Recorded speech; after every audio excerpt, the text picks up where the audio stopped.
Située à 30 km d'Abidjan, la cité centenaire, classée au patrimoine mondial de l'UNESCO, Grand Bassam, a été la cible d'une attaque djihadiste le 13 mars 2016. Une attaque qui a fait 19 morts, parmi lesquels des ressortissants européens. Une catastrophe pour l'économie de cette ville de 100 000 habitants, première destination touristique de Côte d'Ivoire. Jusqu'à présent, on a peur. Parce que même si à simple anniversaire, on excuse pétard, ça nous fait peur, on n'arrive même plus à dormir à la plage. Depuis 5 ans, Grand Bassam a connu d'autres avanies qui ont affecté son économie. D'importantes violences électorales lors des municipales de 2018, d'énormes inondations en 2019 et la fermeture des plages et des commerces pendant 2 mois l'an dernier pour cause de coronavirus. Alors, la pandémie a fait plus de mal que les attentats. Je ne dis pas que les attentats, c'est une bonne chose, c'est un scandale.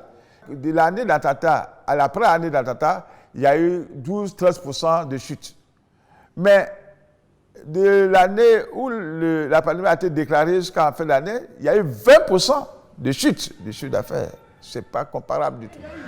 Malgré la peur, les activités commencent à reprendre. Lorsqu'arrive le week-end, les plages, les maquis et les hôtels de Grand Bassam attirent de nouveau des milliers de personnes, plus ou moins fortunées, la plupart venant de la métropole abidjanaise de 5 millions d'habitants. Mais pour réussir son redécollage, les opérateurs économiques appellent à l'aide.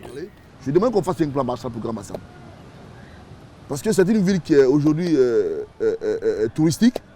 Et c'est la première capitale de Côte d'Ivoire quand même. Nous, opérateurs dans la ville, ici, il n'y a pas d'usine. Nous sommes les seuls opérateurs.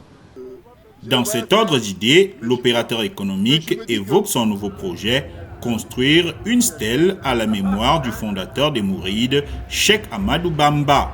Les Mourides sont l'une des 2 plus importantes confréries musulmanes du Sénégal. Chaque année, un petit magal, pèlerinage mouride, draine des dizaines de milliers de personnes à Grand Bassam, un atout touristique que M. Ouattara espère mieux exploiter.